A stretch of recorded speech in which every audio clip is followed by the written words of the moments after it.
பிதாகுமாரன் பரிசுத்தாவி நாமத்திற்கு மகிமை உண்டாவதாக.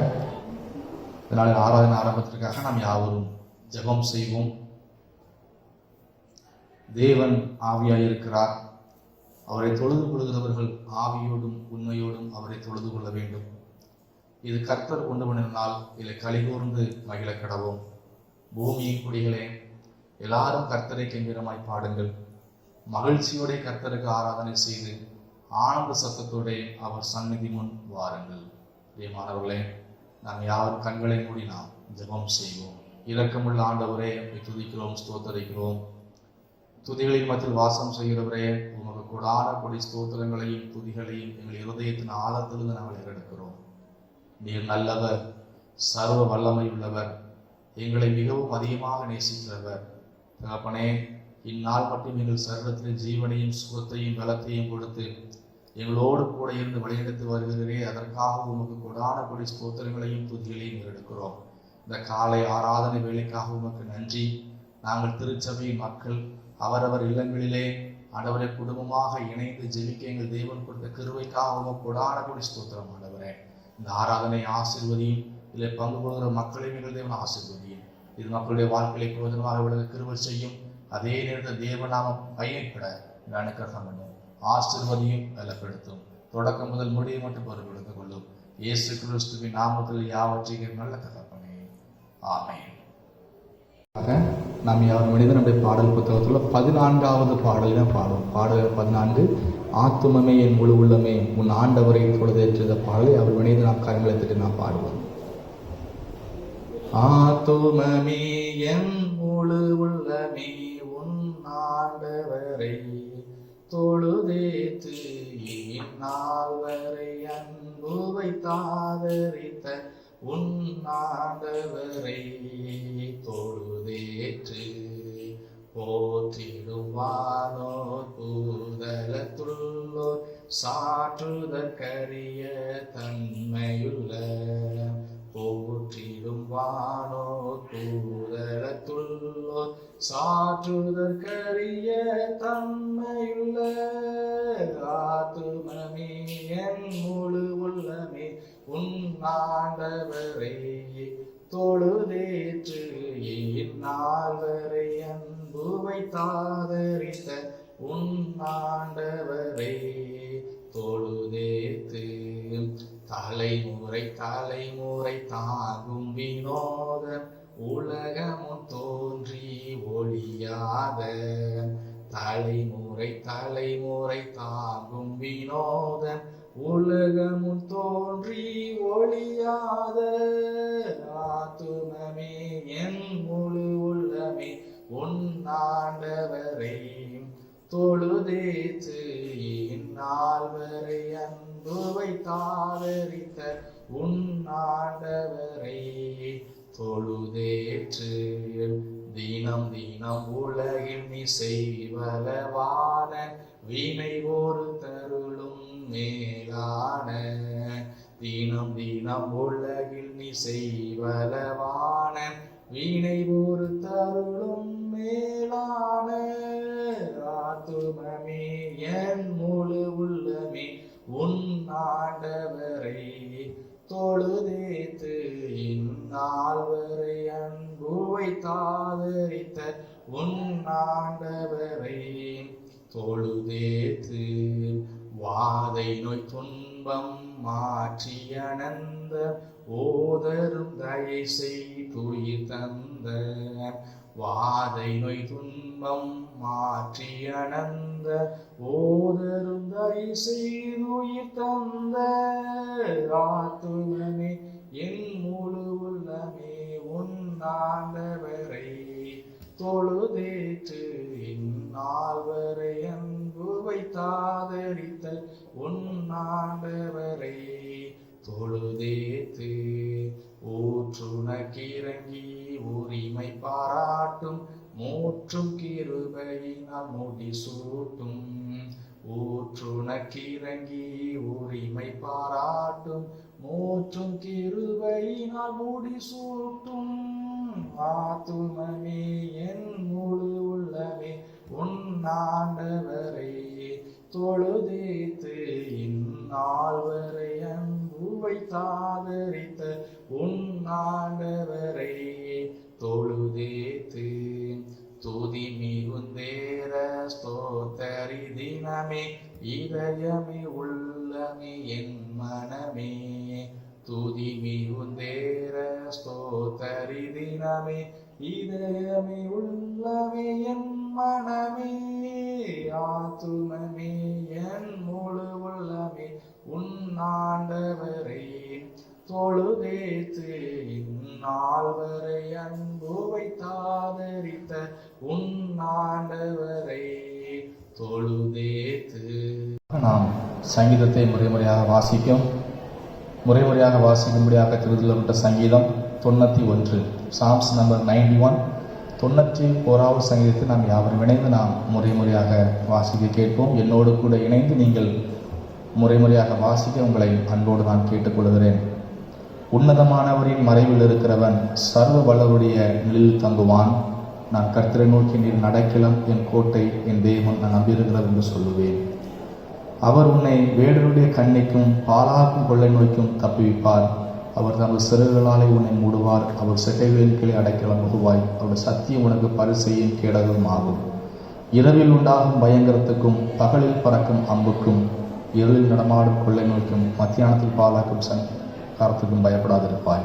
உன் பக்கத்தில் 1000 பேரும் வலதுபுறத்தில் 10,000 பேரும் விழுந்தாலும் அது உன்னை அணுகாது.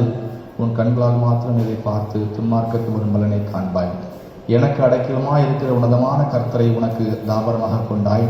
ஆகையால் பொல்லாப்பு உனக்கு நேரிடாது, வாதை உன் கூடாரத்தை அணுகாது. உன் வழியிலெல்லாம் உன்னை காக்கும்படி உனக்காக தம்முடைய தூதர்களுக்கு கட்டளையிடுவார். உன் பாதம் கல்லில் இராதபடிக்கு அவருடைய தங்கள் கைகளில் ஏந்தி கொண்டு போவார்கள். சிங்கத்தின் மேலும் விரியன் பாம்பின் மேலும் நடந்து பால சிங்கத்தையும் வலு சர்ப்பத்தையும் மிதித்து போடுவாய். அவன் என்னிடத்தில் வாஞ்சியாய் இருக்கிறபடியால் அவனை விடுவிப்பேன். என் நாமத்தை அவன் அறிந்திருக்கிறபடியால் அவன் உயர்ந்த அடைக்கலத்திலே வைப்பேன். அவன் என்னை நோக்கி கூப்பிடுவான், நான் அவனுக்கு மறு உத்தரவாதலை செய்வேன். ஆபத்தில் நானே அவனோடு இருந்து அவனை தப்புவித்து அவனை கனப்படுத்துவேன். நீடித்த நாட்களால் அவனை திருப்தியாக்கி என் ரட்சிப்பை அவனுக்கு காண்பிப்பேன். ஆமென். பிதாவுக்கும் குமாரனுக்கும் பரிசுத்த ஆவிக்கும் மகிமை உண்டாவதாக. ஆதியிலும் இப்பொழுதும் எப்பொழுதுமான சதா காலங்களிலும் மகிமை உண்டாவதாக. ஆமென். யாவரும் இணைந்த வண்ணமாக நம்முடைய விசுவாசத்தை அப்போஸ்தல விசுவாச பிரமாணத்தோடு சேர்ந்து நாம் அறிக்கையிடுவோம். வானத்தையும் பூமியையும் படைத்த சர்வ வல்லமை உள்ள பிதாவாகிய தேவனை விசுவாசிக்கிறேன். அவருடைய ஒரே குமாரனான ஆதர் இயேசு கிறிஸ்துவை விசுவாசிக்கிறேன். அவர் பரிசுத்த ஆவியினாலே கன்னிமரியாளத்தில் வைத்து பிறந்தார். பொந்திய பிலாத்துவின் காலத்தில் பாடுபட்டு சிலுவையில் அறையுண்டு மரித்து அடக்கம் பண்ணப்பட்டு பாதாளத்தில் இறங்கினார். 3ஆம் நாள் மருத்துவத்தில் இருந்திருந்தார். பரமலுக்கு ஏறி சர்வவல்லமையுள்ள பிதாவின் வலதுபார்சத்தில் வீற்றிருக்கிறார். அவ்விடத்திலிருந்து உயிரோரையும் மருத்துவரையும் நியாயத்திற்கு வருவார். பரிசுத்த ஆவியானவரை விசுவாசிக்கிறேன். பொதுவாக இருக்கிற பரிசுத்த சபையும் பரிசுத்தவான்களுடைய ஐக்கியமும் பாவ மன்னிப்பும் சரீர உயிர்த்தெழுதலும் நித்திய ஜீவன் உண்டு விசுவாசிக்கிறேன். ஆமென். நாம் யாவரும் முழங்கால் படிட்டு நாம் கர்த்தருடைய ஜெபத்தை யாவரும் சேர்ந்து நாம் ஏறெடுப்போம். பரமண்டல பிதாவே, நாம் பரிசுத்தப்படுவதாக, ராஜ்யம் வருவதாக, முடிசுத்த பரங்களை செயல்படுவது போல பூமியிலும் செயல்படுவதாக. அன்றில் ஆகாரத்தை எங்களுக்கு தாரும். எங்கள் விரோதமே குற்றங்கள் மன்னிக்கிறது போல எங்கள் குற்றங்கள் மன்னியும். எங்கள் சோதனைக்கு பிரவேசிக்கப்படாமல் தீமை நிச்சயித்துக் கொள்ளும். ராஜ்யம் வல்லமையும் மகிமையும் இன்னடைக்கும் உடையவர்களே. ஆமென். வாசிக்கும்படியாக தெரிந்துகொள்ளப்பட்ட முதலாவது வேத பகுதி சங்கீதங்களின் புத்தகம் 23ஆம் சங்கீதம் வசனங்கள் 1 துவங்கி 6 வசனம் முடிய. சங்கீதம் 23 வசனங்கள் 1 துவங்கி 6. Psalms number 23 verses commencing from 1 to 6. கர்த்தரின் மேய்ப்பராயிருக்கிறார், நான் தாழ்ச்சி அடையேன். அவர் என்னை புல்லுள்ள இடங்களில் வைத்து அமர்ந்த தண்ணீர்கள் அண்டையில் என்னை கொண்டு போய் விடுகிறார். அவர் என் ஆத்துமாவை தேற்றி தம்முடைய நாமத்து நிமித்தம் என்னை நீதியின் பாதையில் நடத்துகிறார். நான் மரண இருளின் பள்ளத்தாக்கிலே நடந்தாலும் பொல்லாப்புக்கு பயப்படேன். தேவரீர் என்னோட கூட இருக்கிறீர். உமது கோலும் உமது தடியும் என்னை தேற்றும். என் சத்துருக்களுக்கு முன்பாக நீர் எனக்கு ஒரு பந்தி ஆயத்தப்படுத்தி என் தலையை எண்ணெயால் அபிஷேகம் பண்ணுகிறீர். என் பாத்திரம் நிரம்பி விடுகிறது. என் ஜீவனுள்ள நாளெல்லாம் நன்மையும் கிருபையும் என்னை தொடரும். நான் கர்த்தருடைய வீட்டிலே நீடித்த நாட்களால் நிலைத்திருப்பேன் என்பதை வாசிக்கும்படியாக தெரிந்துள்ளப்பட்டவர் முதலாவது வேத பகுதி வாசித்து முடித்தாயிற்று. கர்த்தருக்கு மகிமை உண்டாவதாக. ஆமென். வாசிக்கும்படியாக தெரிந்துள்ளப்பட்ட இரண்டாவது வேத பகுதி பரிசுத்த யோவான் எழுதின சுவிசேஷம் 10ஆம் அதிகாரம் வசனங்கள் 1 துவங்கி 11 வசனம் முடிய. யோவான் 10 வசனங்கள் 1 துவங்கி 11 வசனம் முடிய. John chapter 10 verses commencing from 1 to 11. மெய்யாகவே மெய்யாகவே நான் உங்களுக்கு சொல்லுகிறேன், ஆட்டு தொழுவத்துக்குள் வாசல் வழியாய் பிரவேசியாமல் வேறு வழியாய் ஏறுகிறவன் கள்ளனும் கொள்ளைக்காரனுமாயிருக்கிறான். வாசல் வழியாய் பிரவேசிக்கிறவனோ ஆடுகளின் மேய்ப்பனாயிருக்கிறான். வாசலை காக்கிறவன் அவனுக்கு திறக்கிறான். ஆடுகளும் அவன் சத்தத்திற்கு செவி கொடுக்கிறது.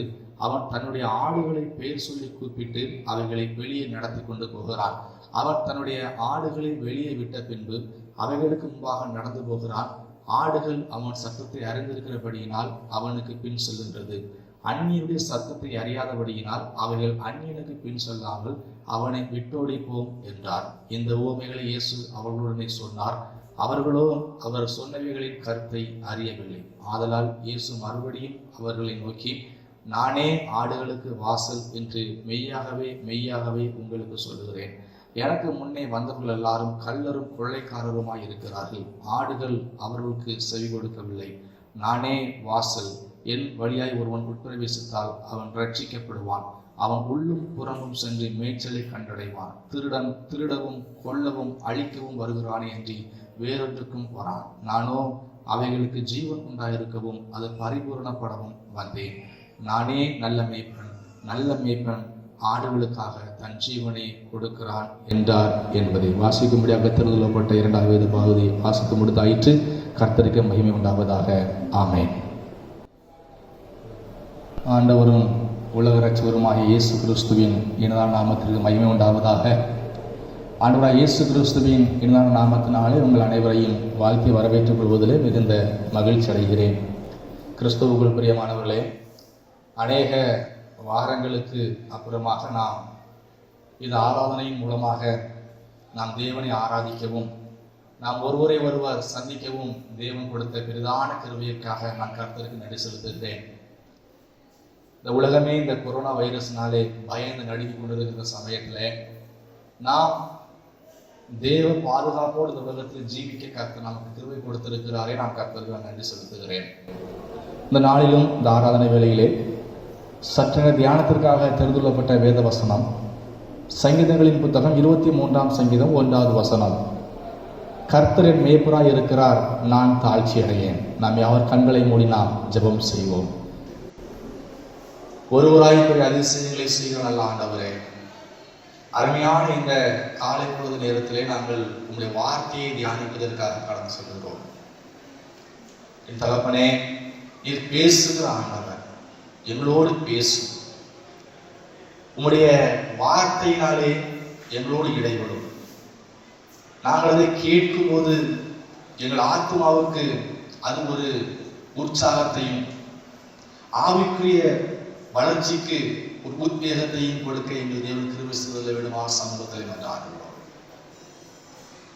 தகப்பனே, சத்தியத்தை அறிவீர்கள், சத்தியம் உங்களை விடுதலையாக்கும் என்று சொன்ன வேத வாக்கியத்தின் பிரகாரமாக உங்களுடைய வார்த்தையாகிய சத்தியம் எங்களுக்குள்ளே போகும்போது பொல்லாத விளைவிடங்கள், பொல்லாத இருளுக்குரிய காரியங்கள் எல்லாம் எங்களை விட்டு மாற நினைக்கிறவர் ஆசீர்வதியும் கலப்படும் இயேசு கிறிஸ்துவின் நாமத்தில் ஜெபிக்கிற நல்ல தகப்பனே, ஆமென். கிறிஸ்துவுக்குள் பிரியமானவர்களே, கர்த்தரின் மேய்ப்பராய் இருக்கிறார், நான் தாழ்ச்சி அடையேன் என்று சங்கீதக்காரனாகிய தாவீது இங்கே சொல்லுகிறதை நாம் பார்க்கிறோம்.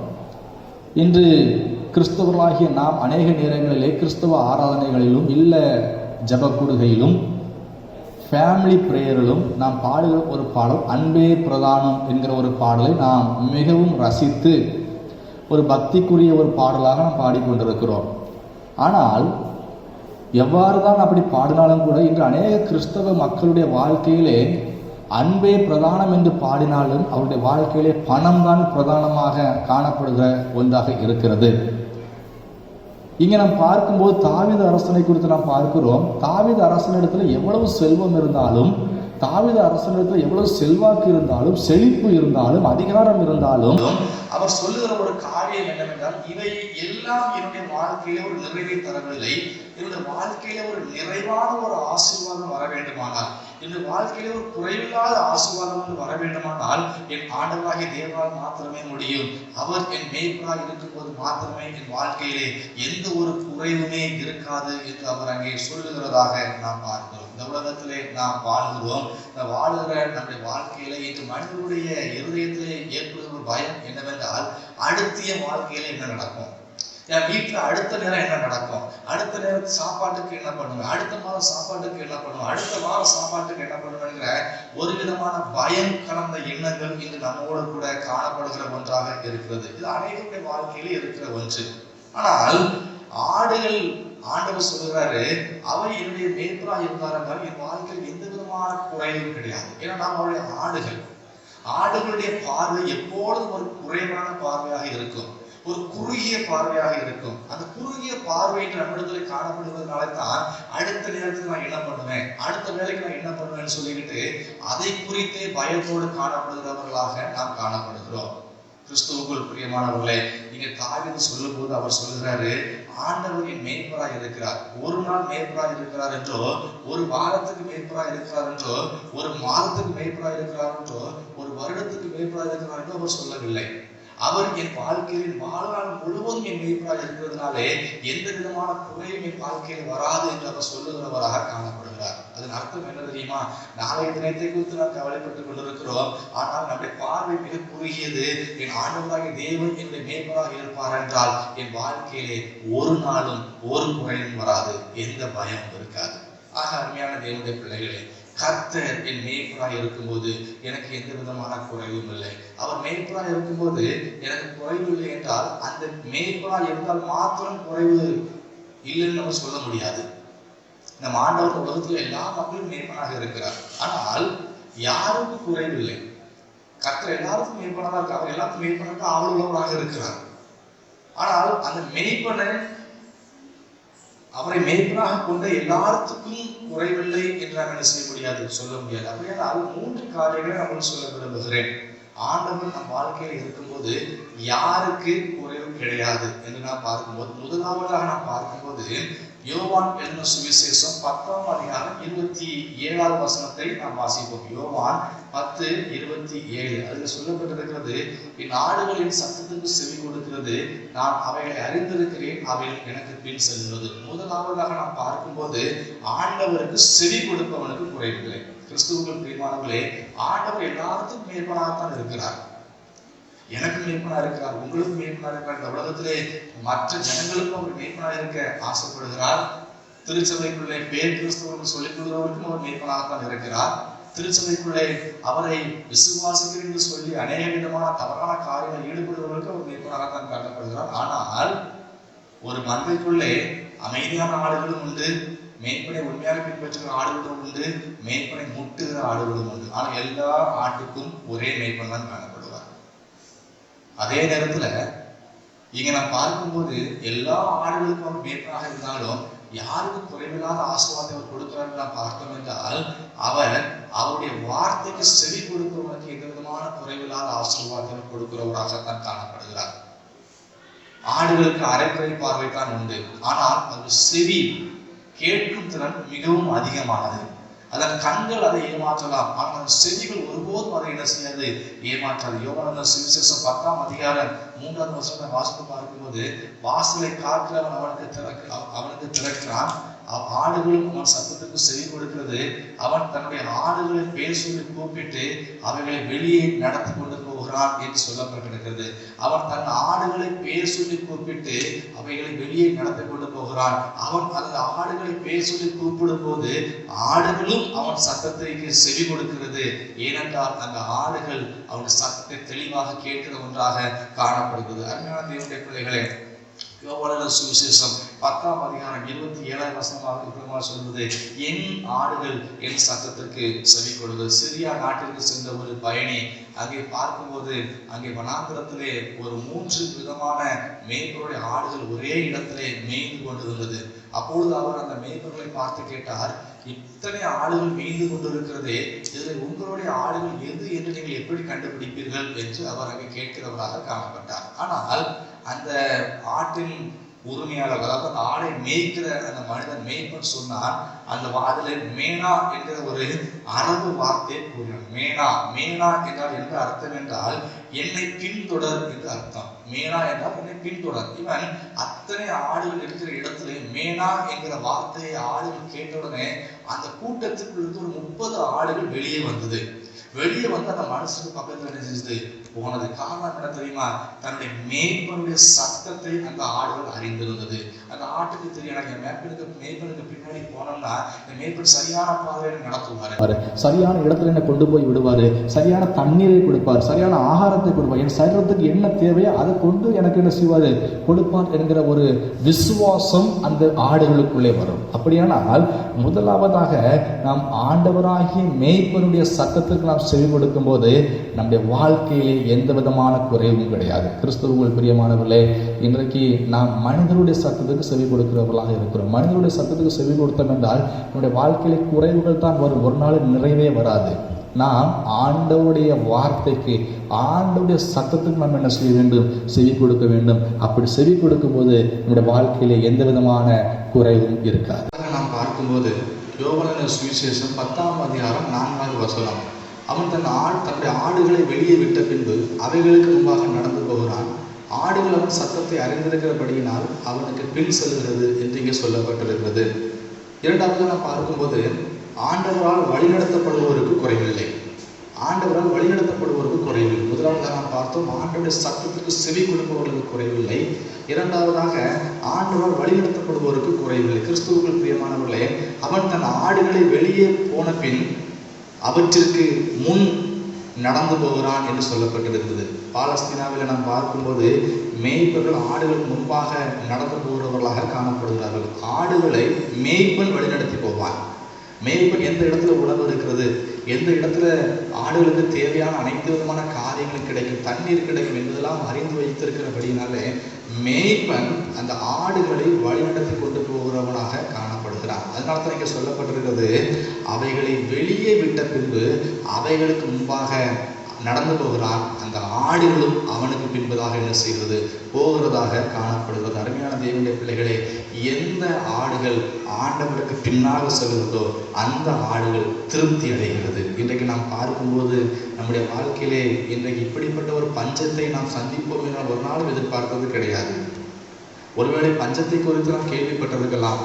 கொரோனா என்கிற வைரஸ் வந்ததுனால இன்றைக்கு அநேக இல்லங்களிலே உணவுக்கு பஞ்சம், அநேக இல்லங்களிலே பொருளாதாரத்திலே பஞ்சம். இப்படிப்பட்ட ஒரு பஞ்சத்தை நாம் சந்திப்போம் என்று யாரும் எதிர்பார்த்தது கிடையாது. ஆனால் ஒன்றை மாத்திரம் புரிந்து கொள்ளுங்கள், ஆண்டவராகிய இயேசு கிறிஸ்துவுக்கு பின் சென்று அவரால் நீங்கள் வழிநடத்தப்படுவீர்கள் என்றால் உங்கள் வாழ்க்கையில எந்த விதமான பஞ்சமும் உங்களை ஒன்றும் செய்யாது. ஏனென்றால் உங்களை எந்த விதமான குறைவும் இல்லாமல் அவர் வழிநடத்துவதற்கு அவர் வல்லமை உள்ளவராக காணப்படுகிறார். ஏனென்றால் யோவான் சுவிசேஷம் 10ஆம் அதிகாரம் 12வது வசனத்தின் பிரகாரமாக மேய்ப்பனாய் இராதவனும் ஆடுகள் தனக்கு சொந்தம் அல்லாதவனுமான கூலியால் ஓனாய் வருவதை கண்டு ஆடுகளை விட்டு ஓடி போகிறான். அப்பொழுது ஓனாய் ஆடுகளை பேரி அவைகளை சிதறடிக்கும். அதாவது மேய்ப்பன் இல்லாதவன் என்ன செய்கிறான், ஆடுகளை குறித்த எந்த விதமான ஒரு கரிசனையும் இல்லாமல் காணப்படுகிறான். ஆடுகளை குறித்து எந்த விதமான கரிசனையும் அவனிடத்துல இல்லாததுனாலே அவன் ஆடுகளை விட்டு ஓடி போகிறவனாக இருக்கிறான். ஆடுகளை விட்டு அவன் ஓடி போகிறதுனாலே பிசாசு அந்த ஆடுகளை பிடிக்கிறதாக இருக்கிறது. பிசாசு அந்த ஆடுகளை தவறான பாதையை வழிநடத்துகிறதாக இருக்கிறது. நீங்கள் உண்மையான மேய்ப்பனாகிய இயேசு கிறிஸ்துவை நீங்கள் பின்பற்ற வேண்டும். அவரால் நீங்கள் வழிநடத்தப்பட வேண்டும். உங்கள் குடும்பம் அவரால் வழிநடத்தப்பட வேண்டும். உங்கள் குடும்பத்தில் உள்ள எல்லா சூழ்நிலையும் அவரால் வழிநடத்தப்படும் போது உங்கள் வாழ்க்கையில் எந்த குறையும் இல்லை. ஏனென்றால் உங்களை செழிப்பான இடத்திற்கு வழிநடத்தி போகிறவர் அவர் மாத்திரமே. மூன்றாவதாக நாம் பார்க்கும்போது சங்கீதங்களின் புத்தகம் 34ஆம் சங்கீதம் 9வது வசனம், கர்த்தருடைய பரிசுத்தவான்களே அவருக்கு பயந்திருங்கள், அவருக்கு பயந்தவர்களுக்கு குறைவில்லை.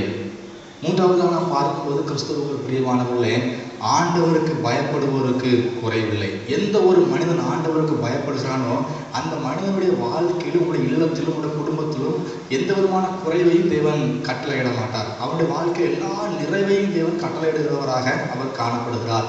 ஜார்ஜ் முல்லர் என்கிற ஒரு ஊழியர் இங்கிலாந்து தேசத்திலே காணப்பட்டார். இந்த இங்கிலாந்து தேசத்தில் ஜார்ஜ் முல்லர் இருந்தபோது அவர் அங்கே ஒரு அனாதை இல்லத்தை நடத்தி வருகிறவராக இருந்தார். அந்த அனாதை இல்லத்தை நடத்தி வரும்போது அநேக நாட்களாக அந்த அனாதை இல்லத்திலே பற்றாக்குறைகள் வரும். எவ்வளவுதான் உணவு பற்றாக்குறைகள் வந்தாலும் ஆனால் ஒரு நாளும் தேவன் அவர்களை அந்த பற்றாக்குறையிலே உணவு இல்லாமல் பற்றியா இருக்க அவர்களை ஒருபோதும் அனுமதித்ததே கிடையாது. ஒரு நாள் அவருடைய அனாதை இல்லத்திலே பால் தட்டுப்பாடு வந்தது. பால் தட்டுப்பாடு வந்ததுனாலே அவர் ஒரு நாள் அவங்க பிள்ளைகளுக்கு பால் கொடுக்க முடியாமல் இருந்த சூழ்நிலையில அந்த இடத்துல அவர் தன்னுடைய பிள்ளைகளை பார்த்து சொன்னார், நம்ம எல்லாரும் ஜெபம் பண்ணுவோம் அப்படின்னு சொல்லிக்கிட்டு அவங்களை பார்த்து சொல்ல சொன்னாரு, ஆண்டவர் நமக்கு பால் தருவாரு, ஆக நீங்க எல்லாரும் ஆண்டவரே நீங்கள் பால் கொடுத்ததுனால உனக்கு நன்றின்னு சொல்லுங்க அப்படின்னு சொன்னாரு. அவங்க எல்லாரும் அப்படி சொன்ன உடனே எல்லாரும் அவங்க நினைச்சிட்டாங்க, ஜெபம் பண்ணிக்கிட்டு அப்படி ஒண்ணும் இல்லாம படுத்துட்டாங்க. திடீர்னு நல்லதுல நம்ம பார்த்தோம்னா ஒரு பால்காரர் அந்த கதவை தட்டினாரு. இதை திறந்து பார்க்கும்போது சொன்னாரு, நான் ஒரு பால்காரர், நான் பக்கத்து கிராமத்துக்கு நான் பால் எடுத்துக்கொண்டு வரும்போது இதோ உன் கிராமத்தில் வரும்போது என்னுடைய வண்டி சக்கரம் உடைந்து போயிட்டு, வண்டி சக்கரம் உடைந்து போனால என்னால் பால் அங்கே கொண்டு போக முடியாது, அதனால் பால் கெட்டு போயிடும். அது உங்களுடைய அனாதை இல்லத்தில் பிள்ளைகள் இருக்கிறாங்கன்னு கேள்விப்பட்டேன், ஆகவே இந்த பாலை இலவசமாக வாங்கி கொள்ளுங்க அப்படின்ட்டு அவர் சொன்னார். கிறிஸ்துவுக்குள் பிரியமானவர்களே, ஜார்ஜ் முல்லரும் ஆண்டவரை ஸ்தோத்தரித்து அந்த பாலை வாங்கி தன்னுடைய பிள்ளைகளுக்கு என்ன செஞ்சாரு, கொடுக்கிறவராக காணப்படும். எந்த ஒரு மனிதன் தேவனுக்கு பயந்து கீழ்ப்படிந்து வாழ்கிறானோ அவனுடைய வாழ்க்கையில் எந்த விதமான குறைவும் இல்லை என்பதை இதை நாம் கற்றுக்கொள்கிறோம். சங்கீதங்களின் புத்தகம் 37ஆம் சங்கீதம் 25ஆம் வசனம் சொல்கிறது, அவன் சந்ததி அப்பத்துக்கு அலைந்து திரிகிறதை நான் காணவில்லை. நீதிமானுடைய சந்ததி, கர்த்தருக்கு பயப்படுகிற சந்ததி எந்த இடத்துல பிச்சை எடுத்து திருந்ததை நான் பார்க்கலன்னு சங்கீதக்காரனாகிய தாவீது என்ன செய்கிறாரு, சொல்லுகிறவராக காணப்படுகிறது. சங்கீதம் 34ஆம் சங்கீதம் 10ஆம் வசனம் சொல்கிறது, சிங்கக்குட்டிகள் தாழ்ச்சியிலிருந்து பட்டினியாக இருக்கும், கர்த்தரை தேடுவதற்கு ஒரு நன்மையும் குறைவுபடாது. நாம் கர்த்தருக்கு பயந்து அவர் கீழ்ப்படிந்து நம்முடைய வாழ்க்கையை கர்த்தருக்கு ஒப்பு கொடுக்கும் போது நம்மையும் நம்முடைய பிள்ளைகளையும் எந்த விதமான சூழ்நிலையிலும் யாரிடத்துல போய் கையேந்து நிற்கிற அளவுக்கு ஆண்டவர் நம்மளை என்ன செய்ய மாட்டாரு, விடமாட்டார். அவர் நம்முடைய வாழ்க்கைக்கு தேவையான அனைத்து விதமான ஆசீர்வாதங்களையும் தேவன் நமக்கு கொடுக்கிறவராக காணப்படுகிறார். அருமையான தேவனுடைய பிள்ளைகளை 3 காரியங்களை குறித்து நாம் பார்த்தோம். ஆண்டவர் நம்முடைய மேய்ப்பனாக இருக்கிறார். ஆண்டவருடைய மேய்ப்பனாக இருக்கிறதுனால நம்முடைய வாழ்க்கையிலே குறைவில்லை. எல்லாத்துக்கும் மேய்ப்பனாக தான் இருக்கிறார். எல்லாத்துக்கும் மேய்ப்பனாக இருக்கிறதுனால எல்லா ஆடும் ஒரே போல இருக்குன்னு நம்ம சொல்ல முடியாது. அப்படியானால் எந்த விதமான ஆடுகள் அல்லது எந்த விதமான மனிதனுக்கு குறைவில்லை என்று நாம் பார்த்தோம் என்றால், முதலாவதாக நாம் பார்த்தோம் அவருடைய சத்தத்துக்கு செவி கொடுப்பவனுக்கு, இரண்டாவதாக நாம் பார்த்தோம் அவரால் வழி நடத்தப்படுபவருக்கு, மூன்றாவதாக நாம் பார்த்தோம் ஆண்டவருக்கு பயப்படுபவர்களுக்கு. இப்படிதமான காரியங்களை நாம் கருத்தில் கொள்ளுவோம்.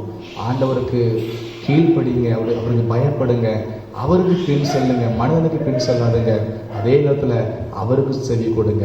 இப்படிப்பட்ட காரியத்தை நாம் செய்யும் போது நிச்சயமாக ஆண்டவர் நம்முடைய வாழ்க்கையிலே குறைவில்லாத ஆசீர்வாதத்தை கட்டளையிடுவார். இந்த பஞ்ச காலத்தில் நிறைவான ஆசீர்வாதத்தை தேவன் நமக்கு கொடுப்பார். கர்த்தாவே இந்த வார்த்தையை உங்களை ஆசீர்வதிப்பாராக. ஆமென். ஆனால் இறுதிக்காக நாம் யாவரும் இணைந்து நம்முடைய பாடல் புத்தகத்தில் 340வது பாடலை பாடுவோம். பாடல் 340, சிங்கக்குட்டிகள் பட்டினி கிடக்கும், ஆண்டவரை தேடுவோருக்கு குறைவில்லையே. சிங்கக்குட்டிகள் பட்டினி கிடக்கும், ஆண்டவரை தேடுவோர்க்கு குறையில்லையே. சிங்கக்குட்டிகள் பட்டினி கிடக்கும், ஆண்டவரை தேடுவோர்க்கு குறையில்லையே. கூரையில்லையே, கூரையில்லையே, ஆண்டவரை தேடுவோர்க்கு கூரையில்லையே. கூரையில்லையே, கூரையில்லையே, ஆண்டவரை தேடுவோர்க்கு கூரையில்லையே. சிங்கக்குட்டிகள் பட்டினி கிடக்கும், ஆண்டவரை தேடுவோர்க்கு கூரையில்லையே. புல்லுள்ள இடங்களிலே என்னை மேய்க்கின்றார், புல்லுள்ள இடங்களிலே என்னை மேய்க்கின்றார். தண்ணீரண்டை பூட்டி சென்று தாகம் தீர்க்கின்றார். தண்ணீரண்டை பூட்டி சென்று தாகம் தீர்க்கின்றார். சிங்கக்குட்டிகள் பட்டினி கிடக்கும், ஆண்டவரை தேடுவோர்க்கு குறையில்லையே. ஆத்துமாவை தேற்றுகிறார், ஆவி பொழிகின்றார். ஆத்துமாவை தேற்றுகிறார், ஆவி பொழிகின்றார். ஜீவனுள்ள நாட்களெல்லாம் கிருபை என்னை தொடரும், என் ஜீவனுள்ள நாட்களெல்லாம் கிருபை என்னை தொடரும். சிங்க குட்டிகள் பட்டினி கிடக்கும், ஆண்டவரை தேடுவோர்க்கு கூற இல்லையே. எதிரிகள் முன் விருந்தொன்றை ஆயத்தப்படுத்துகின்றார், எதிரிகள் முன் விருந்தொன்றை ஆயத்தப்படுத்துகின்றார். என் தலையை எண்ணெயினால் அபிஷேகம் செய்கின்றார், என் தலையை எண்ணெயினால் அபிஷேகம் செய்கின்றார். சிங்க குட்டிகள் பட்டினி கிடக்கும், ஆண்டவரை தேடுவோர்க்கு கூற இல்லையே. என் தேவன் தம்முடைய மகிமை செல்வத்தினால், என் தேவன் தம்முடைய மகிமை செல்வத்தினால் குறைகளையே கிறிஸ்துவுக்குள் நிறைவாக்கி தந்திடுவார், குறைகளையே கிறிஸ்துவுக்குள் நிறைவாக்கி தந்திடுவார். சிங்க குட்டிகள் பட்டினி கிடக்கும், ஆண்டவரை தேடுவோர்க்கு கூற இல்லையே. சிங்க குட்டிகள் பட்டினி கிடக்கும், ஆண்டவரை தேடுவோர்க்கு கூற இல்லையே, கூற இல்லையே, கூற இல்லையே. ஆண்டவரை தேடுவோர்க்கு கூற இல்லையே, கூற இல்லையே, கூற இல்லையே. ஆண்டவரை தேடுவோர்க்கு கூற இல்லையே. சிங்க குட்டிகள் பட்டினி கிடக்கும், ஆண்டவரை தேடுவோர்க்கு கூற இல்லையே. இறுதியாக நாம் யாவரும் முழங்கால் படிவிட்டு நாம் ஜெபம் செய்வோம். சர்வ வல்லமையுள்ள தேவனே, துதிகளின் மத்தியில் வாசம் செய்கிறவரே, உம்மை துதிக்கிறோம், ஸ்தோத்தரிக்கிறோம். அருமையான மனமகிழ்ச்சியான இந்த காலை ஆராதனை இறுதி வேளைக்காக உம்மை துதிக்கிறோம், ஸ்தோத்தரிக்கிறோம். நீர் எங்கள் வாழ்க்கையிலே மேய்ப்பராக இருக்கிறீர். நீர் எங்கள் வாழ்க்கையிலே மேய்ப்பராக இருப்பதினாலே நீர் எங்களை வழிநடத்தும் போதும், நாங்கள் உம்முடைய வார்த்தைக்கு செவி கொடுக்கும் போதும், நாங்கள் உமக்கு பயந்து வாழும் போதும் எங்களுக்கு எந்த விதமான குறைவும் இல்லாமல் எங்களை பாதுகாத்து வருகிறதற்காக உம்மை துதிக்கிறோம், ஸ்தோத்தரிக்கிறோம். ஆண்டவரே, தகப்பனே, திருச்சபையில் உள்ள ஒவ்வொரு குடும்பத்தினரையும் தேவக்கரத்தில் அர்ப்பணிக்கிறேன். இந்த கொரோனா வைரஸின் மூலமாக உலகம் தத்தளித்து கொண்டிருக்கிற சமயத்தில் எங்களை இரத்த கோட்டையினால் மூடி பாதுகாத்து வருகிறீர்களே, அதற்காக உமக்கு நன்றி. திருச்சபையிலே காணப்படுகிற முதியவர்களை எங்கள் தேவன் ஆசீர்வதியும், திருச்சபையிலே காணப்படுகிற ஆண்கள் பெண்கள் அனைவரையும் ஆசீர்வதியும், சிறு பிள்ளைகளை ஆசீர்வதியும். எங்கள் தேவன் இந்த பிள்ளைகள் ஒவ்வொருவரும் இரத்த கோட்டையால் மூடி பாதுகாத்து வழிநடத்த வேண்டுமான சமூகத்திலே மன்றாடுகிறோம். ஆண்டவரே, எந்த விதமான தீங்கும் பிள்ளைகளை அணுகாதபடி பாதுகாத்துக் கொள்ளுங்க. குறிப்பாக இந்த நாட்களிலே வேலைக்கு போகிற ஒவ்வொரு மக்களையும் எங்கள் தேவனில் பாதுகாத்துக் கொள்ளும் தகப்பனே. அவள் போகிற வருகிற இடத்துல எந்த விதமான நோயின் தாக்கமோ அல்லது நோய் தாக்கப்பட்ட மனிதர்கள் மூலமாக பரவுவதோ தடுக்கப்படும்படி எங்கள் தேவன் நீர் அவர்களை பாதுகாத்துக் கொள்ள வேண்டுமா அப்படி சமூகத்திலே மன்றாடுகிறோம். திருச்சபையில் இருக்கிற ஒவ்வொரு குடும்பத்தில் காணப்படுகிற ஒவ்வொரு பிள்ளைகளையும் ஆசீர்வதியும். அந்த குடும்பங்களிலே அப்பமும் தண்ணீரும் ஒரு நாளும் குறைவில்லாமல் கிடைக்க நிற்கிற செய்யும். இந்த பிள்ளைகளுடைய வீட்டிலே ஒன்றும் குறைவில்லாமல் நிறைவான ஆசீர்வாதத்தோடு வாழ கிருபை செய்யுங்க தகப்பனே. ஒவ்வொரு குடும்பத்தையும் ஆசீர்வதியும், பேர் பேராய் சந்தியும். ஆண்டவரே, வேலைக்கு போகாததுனாலே வீட்டில் இருக்கும்போது அவருடைய பொருளாதார கஷ்ட சூழ்நிலையிலே எங்கள் தேவன் அவர்களோடு கூட இருக்கும்போது எந்த விதமான குறைவும் இல்லாமல் நிறைவான மனதோடு வாழ நீர் அனுக்கிரகம் பண்ண வேண்டுமா என்ற சமூகத்திலே மன்றாடுகிறோம் தகப்பனே. தகப்பனே, அநேக மக்களுக்கு ஆண்டவரே வைரஸ் ஃபீவர்னாலே கஷ்டப்பட்டு கொண்டிருக்கிறது எங்கள் தேவன் அறிந்திருக்கிறீரே. அனைவரையும் எங்கள் தேவன் சுகப்படுத்தும். அவருடைய உடம்பு வழிகளெல்லாம் நீர் மாற்றும், வியாதிக்கு பிள்ளைகளை விளக்கும். சுகர் ஆண்டவரே அதிகமாகி கஷ்டப்பட்டு கொண்டிருக்கிற பிள்ளைகளை எங்கள் தேவன் சுகப்படுத்தும். இன்னும் ஆண்டவரே ஒவ்வொரு பிள்ளைகளும் வீட்டுக்குள்ளே இருக்கிறதுனாலே அவர்களுக்கு வருகிற பொல்லாத பலவீனங்களை இயேசுவின் நாமத்தில் கடிந்து அப்புறப்படுத்துகிறேன். பலத்தின் ஆவினால் ஒவ்வொரு நிரப்ப வேண்டுமாறு சமூகத்திலே மன்றாடுகிற தகப்பனே, கர்த்தருடைய கிருபை ஒவ்வொருவரையும் நிறைத்து வழிநடத்துவதாக, கர்த்தருடைய ஆசீர்வாதம் ஒவ்வொரு நிறைத்து வழிநடத்துவதாக, கர்த்தருடைய பாதுகாப்பு ஒவ்வொரு வழிநடத்துவதாக. நீரை பொறுப்படுத்திக் கொள்ளும், வழிநடத்தும் ஆசீர்வதியும். இந்த வாரம் முழுவதையும் அவர்களை பாதுகாத்துக் கொள்ளுங்க.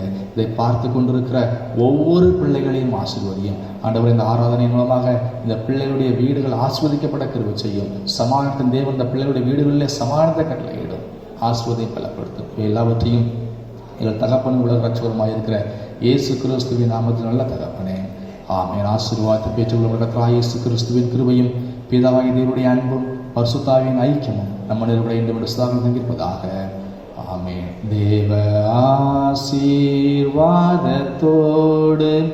அடியாரை அனுப்பும், வார்த்தை என்னும் அப்பத்தாலே போஷித்து வளர்ப்பியும், இப்போதும் மை தேடி வந்து மனதார போற்றினோம், மூச்சலோகத்தில் கழித்து உம்மை வாழ்த்தி தொழுவோம்.